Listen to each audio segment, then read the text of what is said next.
മനുഷ്യത്വം മരവിച്ചു പോകുന്ന വാർത്തകളാണ് ഒഡീഷയിലെ ജഗൽസിംഗ്പൂരിൽ നിന്നും പുറത്തുവരുന്നത്. വിവാഹം കഴിച്ച് സമാധാനപരമായ ഒരു ജീവിതം സ്വപ്നം കണ്ട് വീട് വിട്ടിറങ്ങിയ ഒരു 23 വയസ്സുകാരിക്ക് നേരിടേണ്ടി വന്നത് സമാനതകളില്ലാത്ത ക്രൂരതകളാണ്. ജഗൽസിംഗ്പൂർ സ്വദേശിയായ യുവതി തന്റെ കാമുകനുമായി ദീർഘനാളായി പ്രണയത്തിലായിരുന്നു.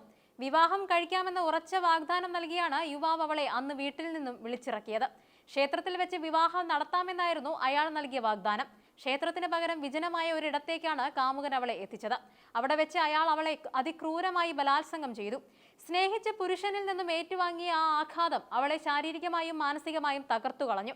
ക്രൂരമായ ഈ അതിക്രമത്തിന് ശേഷം അവളെ റഹാമ ബസ് സ്റ്റാൻഡിന് സമീപം ഉപേക്ഷിച്ച് അയാൾ അവിടെ നിന്നും കടന്നു കളഞ്ഞു.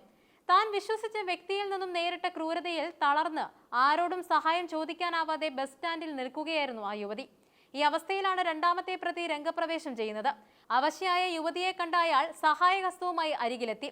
സുരക്ഷിതമായ ഒരിടത്ത് എത്തിക്കാമെന്നും ആവശ്യമായ സഹായങ്ങൾ നൽകാമെന്നും അയാൾ വാഗ്ദാനം ചെയ്തു. എന്നാൽ ആ സഹായ വാഗ്ദാനം മറ്റൊരു ക്രൂരതയുടെ മുഖം മൂടിയായിരുന്നു.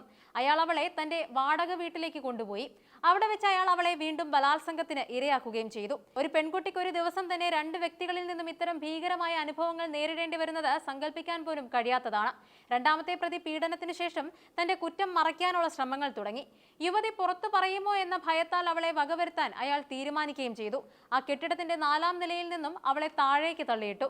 മാരകമായി പരിക്കേറ്റ ആ പെൺകുട്ടി സംഭവ സ്ഥലത്ത് വെച്ച് തന്നെ മരണപ്പെടുകയും ചെയ്തു. ഒരു നിമിഷത്തെ സഹായം തേടിയുള്ള അവളുടെ യാത്ര അവസാനിച്ചത് ചോരയിൽ കുതിർന്ന നിലയിലായിരുന്നു.